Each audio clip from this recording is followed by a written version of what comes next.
नमस्ते, आदाब, सत श्री अकाल। एक और एपिसोड आपके अपने इसी खास प्रोग्राम का जो है जिंदगी ना मिलेगी दोबारा। मुकेश जी की बिजनेस जो था वो पिछले लॉकडाउन के दौरान पूरी तरह से खत्म हो गया। अच्छा खासा इन्वेस्टमेंट था, बिजनेस नहीं चला। उसके बाद में जब पूरी तरह से खत्म हो गया तो यहाँ वहां से पैसे लेकर दोबारा बिजनेस शुरू किया, दोबारा नहीं चला। और एक वक्त में कभी बिल्कुल शाही तरीके से रहने वाला मुकेश अब बिल्कुल खत्म हो चुका था। सारी पूंजी जो था वो लुटा चुका था, घर गिरवी था। अब उसके पास सिर्फ एक ही चारा था कि उसने एक प्रोजेक्ट फाइल तैयार की और बिजनेस के लिए लोन लेने के लिए बैंकों के चक्कर लगाने शुरू कर दिए।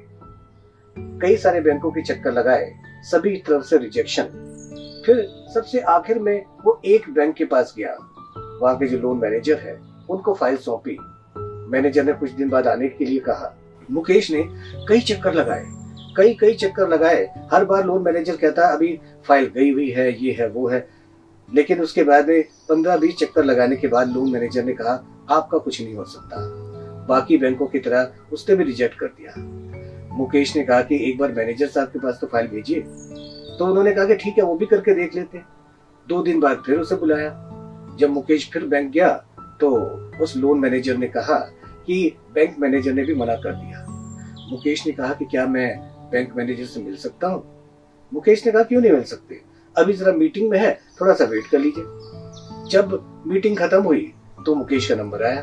मुकेश जैसे ही मैनेजर साहिबा के कैबिन में गया, उनका नाम था मानसी शर्मा। जब वो कैबिन में गया तो उन्हें ऐसा लगा कि इस मैनेजर को मैंने देखा है कहीं। फिर दिमाग पर जोर डाला तो उन्होंने कहा कि मैडम आप मानसी तो नहीं है? उन्होंने कहा हाँ। मानसी ने भी जोर डाला। उन्होंने कहा अरे मुकेश, आप इतने दिनों के बाद, आओ बैठो। मुकेश साहब बैठे वहां पे और उन्होंने कहा कि भाई मानसी आप कैसी हैं? उन्होंने कहा बिल्कुल ठीक है। मुकेश को याद आया कि आज से 15 साल पहले मानसी और वो एक ही कॉलेज में पढ़ा करते थे। उस वक्त मुकेश अच्छे खासे खाते पीते परिवार का लड़का था। हमेशा पार्टी थ्रो किया करता था, जरा सी बात पे लोगों को पार्टी दिया करता था और उसके पास पैसों की कोई कमी नहीं थी। एक बार क्या हुआ कि मानसी जो कि उस वक्त बहुत गरीब थी, बहुत सारा गरीब, उसके पास बिल्कुल पैसे नहीं थे, ऊपर से पिता बीमार।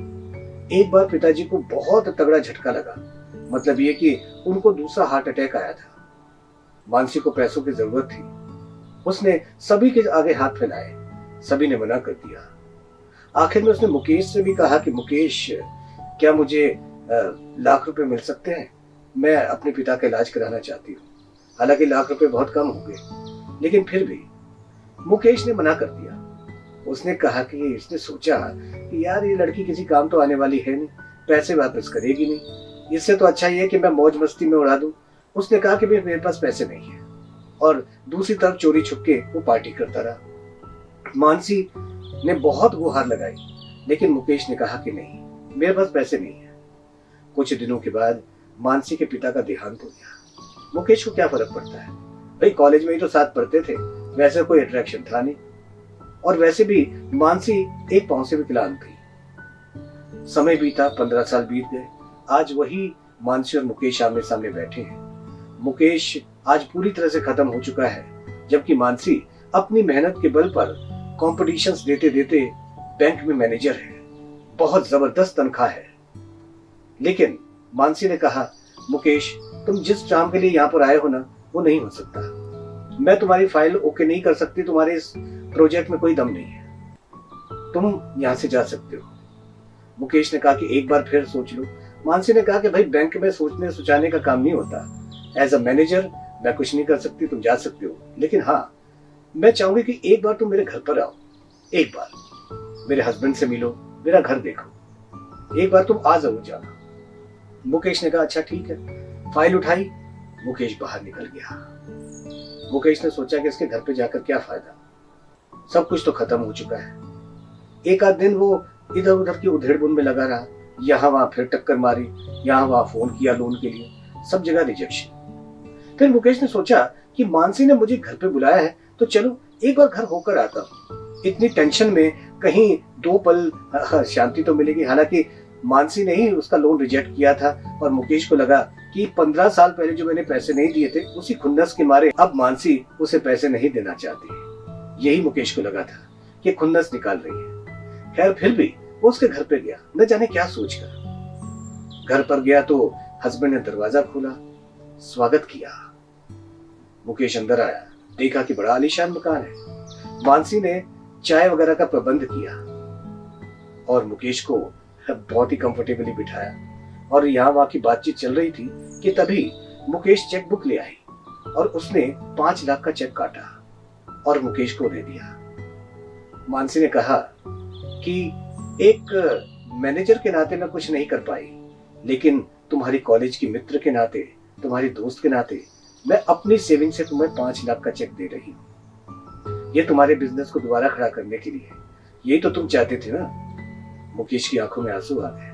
उसने कहा कि मैंने तुम्हारे साथ इतना बुरा किया, फिर भी तुमने मेरे ऊपर इतनी मेहरबानी की। मानसी ने कहा यही बताने के लिए कि जिंदगी में कभी भी अगर कोई अच्छा इंसान है, अपना इंसान है, उसे मदद की जरूरत है तो उसे मना मत करो, और अगर किसी ने तुम्हारे साथ बुरा किया है तो तुम भी वैसा मत करो जैसा कि उसने किया है। बहनों भाइयों, हम सब भी कहीं ना कहीं सेल्फिश हो जाते हैं। बहुत से लोगों को मदद की जरूरत होती है, सच्ची मदद की, लेकिन हम अपने फायदा और नुकसान को सोचते हैं कि हमारा पैसा वापस आएगा कि नहीं आएगा, लेकिन उस इंसान को खोने के लिए तैयार हो जाते हैं जो कि मदद की गुहार लगा रहा है। कल को वक्त पलट भी सकता है, हमें भी जरूरत पड़ सकती है। बस इस बात को ध्यान रखें तो जिंदगी फायदे और नुकसान का खेल नहीं है, बल्कि खुश रहने का खेल है। और ऐसी बातें आप भी हमें बताया कीजिए। हमारा नंबर है 9315896709। फिलहाल सांझा रेडियो और यस टीवी की ओर से मैं आपसे इजाजत लेता हूँ अगले एपिसोड तक के लिए। बस इतना ही कहना चाहूंगा कि सुनिए इस प्रोग्राम को जिंदगी ना मिलेगी दोबारा अगले एपिसोड में। तब तक